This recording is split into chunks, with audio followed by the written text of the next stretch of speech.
अस्सलामुअलैकुम वरहमतुल्लाहि वबरकातुहू। Last time हमने फर्स्ट चैप्टर सीखा था, अकाउंट पार्ट 2।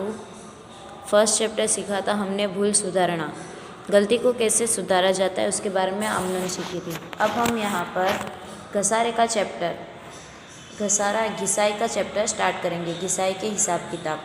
घिसाई किसे कहते हैं? घिसाई जायदाद के ऊपर गिनी जाती है। हमारे पास जो जायदाद होती है उसके ऊपर घिसाई गिनी जाती है। फ़र्ज़ करो कि अभी आपके पास कोई भी तरह की जायदाद है, कोई भी तरह का सामान है। जैसे कि अभी आपके पास आपने कोई मोबाइल ख़रीदा है, तो अब आप जैसे कि आज के दिन मोबाइल ख़रीदा है आपने, अगर वो मोबाइल लेकर आप शॉप से बाहर निकल गए, 4 दिन बाद, 6 दिन के बाद, 10 दिन के बाद अगर आपको वो मोबाइल वापस से रीसेल करना है, वापस से बेचना है, तो क्या आपको उतनी ही कीमत मिलेगी? नहीं मिलेगी। अगर आपके पास मोटर बाइक या कार है, आपने ब्रांड न्यू खरीदी है, 2 महीना यूज़ की, उसके बाद कोई और कार आपको पसंद आ गई और आप वो कार को रीसेल करना चाहते हैं, उसके बदले दूसरी कार खरीदना चाहते हैं, तो आपने अगर वो कार 2 लाख 3 लाख में ख़रीदी है, तो क्या 2 लाख 3 लाख आपको रिटर्न मिल जाएंगे? नहीं मिलेंगे। अगर आपके कारोबार में आपने, जैसे कि आपका कोई भी तरह का कारोबार है, जैसे कि आपको लोखंड बनाने का कारोबार है, लोहा बनाने का कारोबार है, या तो कपड़े बनाने का कारोबार है, आपके पास कोई मशीन है, अगर वो मशीन या तो फिर आपके ऑफिस में कोई फर्नीचर है जो आपने ब्रांड न्यू ख़रीदा है या तो सेकंड में ख़रीदा है, कुछ भी हो सकता है, आपने जितने में भी ख़रीदा है, आप थोड़ा टाइम उसे यूज़ करते हो और उसके बाद उसे बाहर निकाल देते हो, उसके बदले कुछ और लेना है या तो फिर उसे बाहर निकाल देते हो, तो क्या आपको उतना ही पैसा मिलेगा? नहीं मिलेगा। ऐसा क्यों होता है? जितने पैसे में हम कोई चीज़ खरीदते हैं उतना पैसा हमको रिटर्न क्यों नहीं मिलता? क्योंकि उस चीज़ के ऊपर घिसाई लगती है। हर चीज़ के ऊपर घिसाई लगती है। कोई भी जायदाद खरीदेंगे हम, उसके ऊपर घिसाई लगती है, जिसकी वजह से उस जायदाद की कीमत घट जाती है। कारोबार में कई तरह की जायदाद है जिसके बारे में मैंने आपको बताया था, जैसे कि ज़मीन है, मकान है, फर्नीचर है, स्टॉक है, मशीन है, गोडाउन है, ना दिखाई देने वाली जायदाद है, जैसे कि पैटेंट है, ट्रेडमार्क है, पागड़ी है, कॉपीराइट्स है। ये सब के बारे में मैंने आपको डिटेल में बताया था। अब यहाँ पर जो पैटेंट, कॉपीराइट्स, पागड़ी, ये सब चीज़ों के ऊपर, पैटेंट, कॉपीराइट्स, ट्रेडमार्क, पागड़ी, ये सब के ऊपर घिसाई गिनी नहीं जाती, उसकी कीमत कम माइनस कर दी जाती है। जैसे कि हर साल, जिसको बोलते हैं हम गुजराती में मांडी बाड़ना, यानी कमी कर देना, जैसे कि 10,000, 5,000 हर साल उसकी कीमत को घटा देना। ये जो घिसाई है या कीमत को मांडी बाढ़ते हैं, मतलब बात कर देते हैं, ये एक तरह का महसूली खर्च गिना जाता है। जैसे कि हमने 10 साल के लिए एक मशीन ख़रीदा है, ठीक है, अब वो मशीन 10 साल हमारा चलेगा, 1.5 लाख रुपए का हमारा मशीन है, वो मशीन हमारा 10 साल चलेगा। 10 साल के बाद फिर उसकी कीमत हो जाएगी 10,000, 5,000, इतनी कीमत हो जाएगी। अब हमने वो मशीन को जायदाद में हमारी बताया है 1.5 लाख का। अब जब हम वो मशीन बेचेंगे, अभी हमारे पास 1.5 लाख का मशीन बता रहा है, जायदाद में हमारी 1.5 लाख का मशीन है, हमारे पास 1.5 लाख का मशीन है, 1.5 लाख का मशीन है। लेकिन जब 10 साल के बाद हम वो मशीन को बेच देते हैं, तो उसकी कीमत कितनी बाकी रहती है? 10,000, 5,000, 15,000, इतने में बिकता है। तो जो 1.5 लाख का मशीन बता रहा था और वो 5,000 में बताएगा लास्ट में, तो हमारे को कितना बड़ा लॉस नहीं होगा? बहुत बड़ा लॉस होगा। इसके लिए हम लोग क्या करते हैं, वो मशीन जो हमारा 10 साल का है, उसको हर साल, जैसे कि 1.5 लाख के ऊपर से 15,000 के ऊपर आ रहा है ना, तो समझो कि हमको 1 लाख कुछ 35,000 का लॉस हो रहा है, तो हम 10 साल के ऊपर वो 1 लाख 35,000 को धीरे धीरे धीरे माइनस करते जाएंगे हर साल। जैसे कि हर साल 13,500, 1 लाख 35,000 का लॉस है, तो हर साल 10% 13,500, 13,500, 13,500 माइनस करते जाएंगे, तो लास्ट में उसकी कीमत उतनी आ जाएगी और हमारा इतना सब नुकसान नहीं बताएगा। ये जैसे दाखले आते जाएंगे आपको समझ में आता जाएगा। पैटेंट, ट्रेडमार्क, पागड़ी, कॉपीराइट्स के ऊपर घिसाई नहीं गिनी जाती, कीमत माइनस की जाती है। ज़मीन के ऊपर घिसाई नहीं गिनी जाती, ज़मीन के ऊपर भी घिसाई नहीं गिनी जाती। और पाका सरवैया में जो हमारे जो वार्षिक हिसाब आएंगे, सालाना हिसाब किताब, उसके अंदर जायदाद के अंदर से जायदाद की जो प्राइस होती है उसके अंदर से घिसाई को माइनस किया जाता है। दूसरी बात, नफ़ा नुकसान खाते में उधार बाजू पर घिसाई गिनी जाती है। घिसाई हमारे लिए एक महसूली खर्च है, मूड़ी खर्च नहीं है, महसूली खर्च है। उसे नफ़ा नुकसान खाते में लिखा जाता है। नफ़ा नुकसान खाते में कोई भी तरह की एंट्री, जैसे कि मशीन की घिसाई गिनी है तो मशीन की घिसाई की एंट्री, फर्नीचर का घिसाई गिना है तो फर्नीचर के घिसाई की एंट्री, स्टॉक की घिसाई गिनी है, स्टॉक किसी भी तरह के घिसाई की एंट्री वहाँ पर लिख दी जाती है। ठीक है, जैसे जैसे दाखले आते जाएंगे मैं आपको आगे बताती जाऊँगी। अच्छा, और दूसरी बात, यहाँ पर हमारा जो घिसाई है वो नकद के ऊपर घिसाई गिनी नहीं जाती, नकद के ऊपर घिसाई नहीं गिनी जाती। स्टॉक के ऊपर घिसाई नहीं गिनी जाती। स्टॉक वध घट होता है, सेल होता है, बिकता है। स्टॉक के ऊपर घिसाई नहीं गिनी जाती, नकद के ऊपर घिसाई नहीं गिनी जाती। कर्जदार के ऊपर भी घिसाई नहीं गिनी जाती, कर्जदार के ऊपर डूबा हुआ कर्ज होता है, घिसाई नहीं गिनी जाती। स्टॉक, नकद और कर्जदार के ऊपर घिसाई नहीं गिनी जाती। घिसाई गिनने के दो तरीके हैं, एक सरखे हफ्ते की पद्धति और दूसरा है घट्टी जती बाकी की पद्धति। सरखे हफ्ते की पद्धति में हर साल घिसाई एक ही अमाउंट रहती है, जैसे कि 10,000 है तो हर साल घिसाई 10,000 10,000 10,000 की घिसाई गिनी जाएगी। लेकिन घट्टी जती बाकी में, जैसे कि हमारा 10,000 लाख रुपए का मशीन है तो एक साल 10,000 घिसाई गिन ली, अब उसकी कीमत कितनी बची 90,000, तो 90,000 के ऊपर 10% यानी 9,000। फिर उसकी कीमत कितनी बची 81,000, तो 81,000 के ऊपर 10% घिसारा यानी 8100। इस तरह से कीमत गिनी जाएगी। ठीक है, तो अब आपको इस तरह से घिसाई के दाखले मैं कराती जाऊँगी। ओके, हम यहाँ से दाखला स्टार्ट करेंगे। दाखला नंबर 1, स्वाध्याय में पहला दाखला दिया हुआ है जिसकी रकम मैं भी यहाँ पर पढ़ूंगी। दाखला नंबर 1। अब हम यहाँ पर रकम पढ़ेंगे, सवाल पढ़ेंगे, सवाल पढ़ने के बाद हम इसका दाखला करेंगे। ठीक है, पहला सवाल है यहाँ पर, सुरेश लिमिटेड है। अच्छा, मैं आपको बता दूँ, हम सिलेबस इस साल के सिलेबस के हिसाब से हम पूरा करने वाले हैं, तो यहाँ पर 10वां और 11वां दाखला जो है वो हमारे सिलेबस में फ़िलहाल नहीं है। हमको 9 तक दाखले करने हैं, जिसमें से कुछ दाखले आपको प्रैक्टिस घर पे करनी है। सुरेश लिमिटेड तारीख 1/4/2012 રોજ 63,000ની કિંમતનું યંત્ર ખરીદ્યું।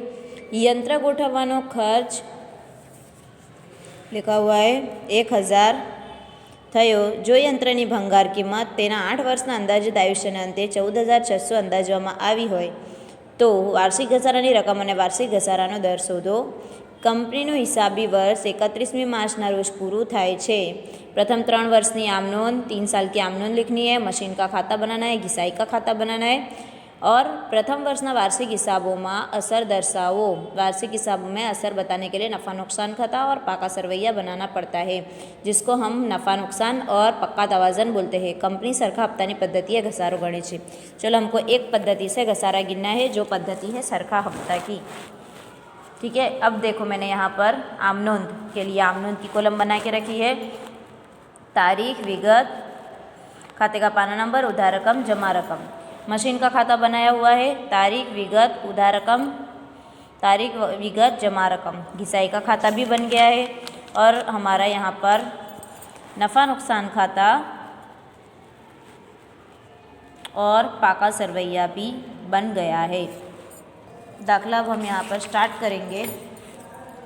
सबसे पहले मशीन लिया 63,600 में और उसके ऊपर खर्चा किया 1,000 रुपये का, हो गया मशीन 64,600 का। आखिर में उसकी कीमत हमको कितनी मिलेगी 14,600। तो ये मशीन कितने रुपये का पड़ा, कितने रुपये का 15,000 तक की घिसाई हमको बात कर देनी है। 63,600 में मशीन खरीदा, 1,000 उसकी घिसाई का खर्च, टोटल मशीन पड़ा हमको 14,600 में, जिसमें से 14,600 उसकी भंगार कीमत हमको मिलेगी। अब यहाँ पर लिखा हुआ है 8 વર્ષના અંદાજિત આયુષ્યને અંતે 14,600, तो 8 वर्ष का अंदाजित आयुष्य डिवाइडेड बाय 8, अब हम इसको डिवाइड करेंगे। 8 पचाम 40, 8 छंग 48, तो हमारी कीमत आएगी 6250।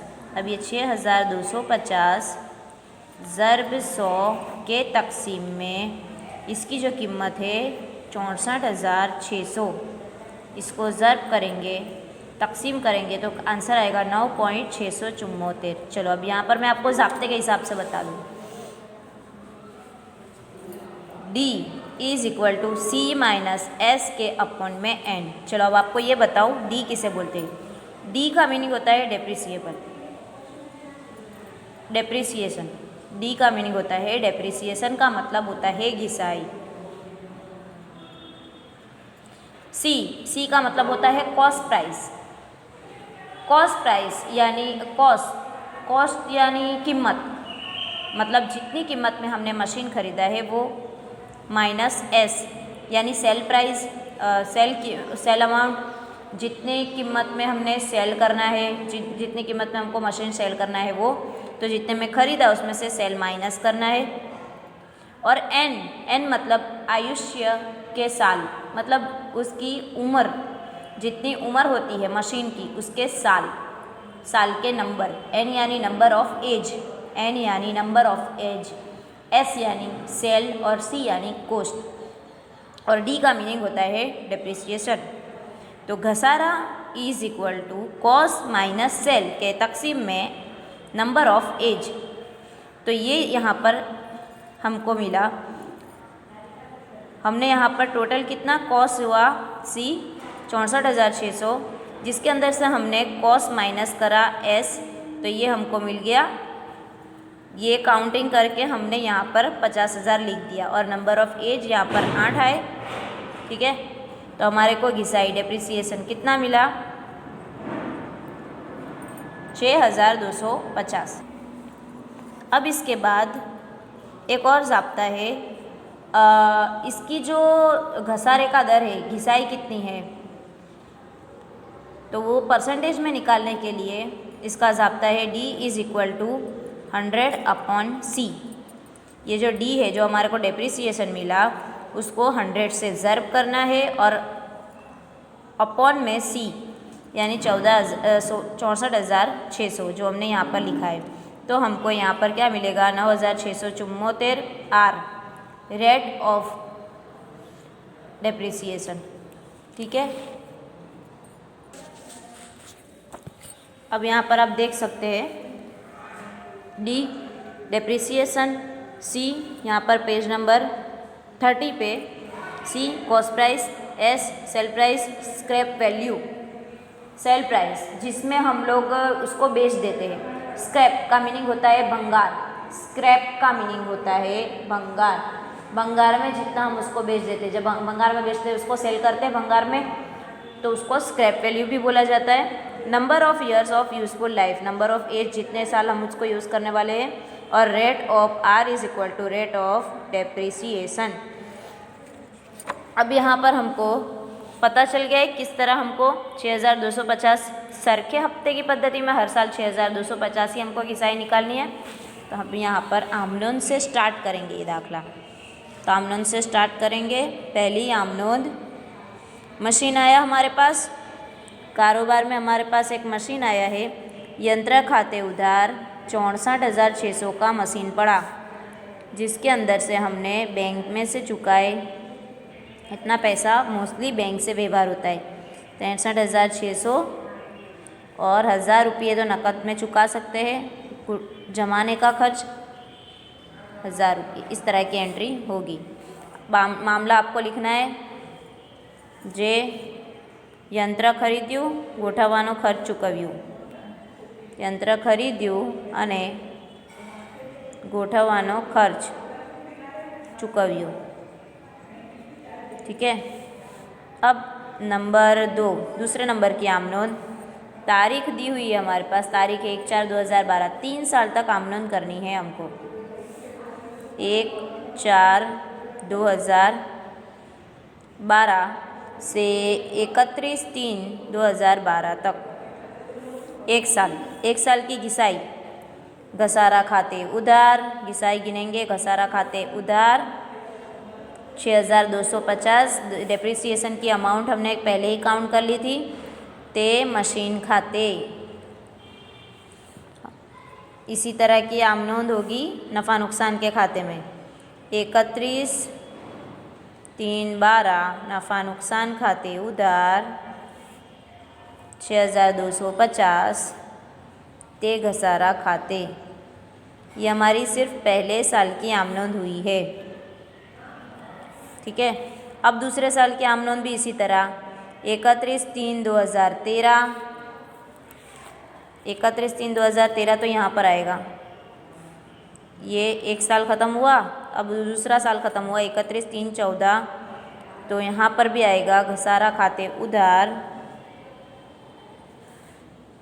6250 ते मशीन खाते। आपको ये आमनोंद उर्दू में ही लिखनी है। You are students of Urdu medium, so you have to write in Urdu language. Don't ever write in Gujarati. 6250 ते घसारा खाते 6250। नाउ 31/3/2015 घसारा खाते उधार 6250 ते यंत्र खाते 6250। क्योंकि हर साल हम इसी तरह नफ़ा नुकसान के खाते में घिसाई की रकम लेके जाएंगे और घसारे के खाते में भी इसी तरह घिसाई की रकम को उधार करना पड़ेगा। ये हमारी 3 साल की आमनोंद हो चुकी है। कितना इजी था। नेक्स्ट, अब हम बनाएंगे मशीन के खाते में एंट्री। मशीन, हमारे पास कारोबार में मशीन आया तो हम मशीन के खाते में यहाँ पर उधार करेंगे। जैसे कि आपने यहाँ पर देखा है, आमनोंद इसी तरह की जाएगी। मशीन के खाते में उधार बाजू 1/4/2012 को हमने